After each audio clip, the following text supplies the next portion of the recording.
Heather Cairns, you've fought really a long, hard campaign to win the backing of MEPs here for your campaign. What's happened today? Today we have the number of votes we need, and so we have won the campaign, and the written declaration passes through to the next stage. So we're very excited, very delighted, and a bit weak at the knees. I mean, how does it feel, as you say, after what has been, you've really had to work hard for this. How does it feel to reach your goal?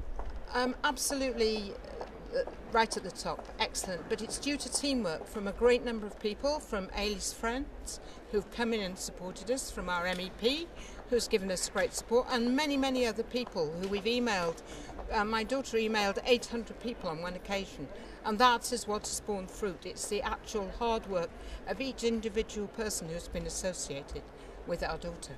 And do you think that as well, that it's a very personal story, isn't it? And it is. I got the impression it's struck a chord with people here. Yes, I think so. I think that when push came to shove, I made it personal, but it's not just personal. We want this campaign to go through.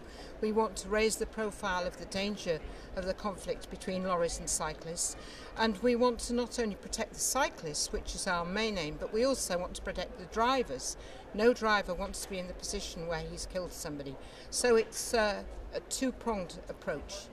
And in terms of what you want to see in terms of the new legislation, what is actually the key thing that you want to put into European law? The key thing on this particular declaration and this law is that we want to see sensors and cameras on lorries so that when the driver cannot see because of blind spots, there is a beep, beep, beep, beep, and he knows that there's somebody or something there, as we have on BMWs to stop you scratching your BMW on your fence post. So it's achievable, it's not expensive, and if we can have it on BMWs, we can have it on every wagon that's travelling in Europe.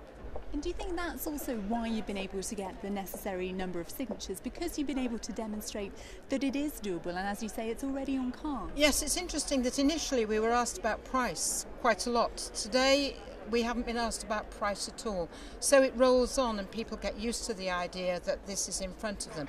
And I think the people who have refused to sign have not refused to sign because they didn't agree with the declaration, but because they didn't agree with the way the Parliament works. So they wanted us to do it another way. So what happens now? As I understand it, it doesn't actually come into European law. No, so it's not law. Presumably it's not the end of your campaign. It's only the very beginning of a process. This now has to go to the European Commission. The European Commission, because we have the right number of votes, have to consider it, and then they have to draft legislation.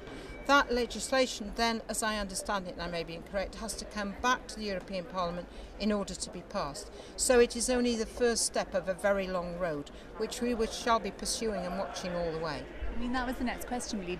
Your work doesn't stop here, does it? What are you going to continue to do? Well, we shall work forever, I think, to try and get protection for cyclists.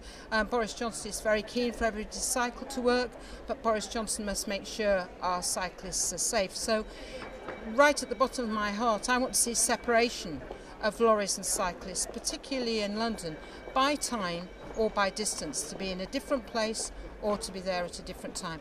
But that's a huge campaign. And in terms of the change that you want to see to European law, if you could actually be successful, follow through the success of this written declaration here at the European Parliament, would that be something of a legacy for Eilidh, do you think? Absolutely. And we've been supported by so many groups like the London Fixed Wheel Association. Huge numbers of people, the people who treated her in hospital, have supported this campaign. So yes, it will be a legacy. And what, I know it's a very difficult issue, what would it mean to you as a family to be able to change the law? I think particularly to my daughter, who's actually campaigned far more than I have. I've come on at the end of this, but for my daughter, who misses her sister hugely, it is the only way really that she can accept what's happened, is if she can campaign to make something change so that other people's daughters and other people's sisters and brothers, but it's mainly women in London, and I'm now being parochial, but in London it's women that get killed, and somebody needs to do a PhD on why that is so.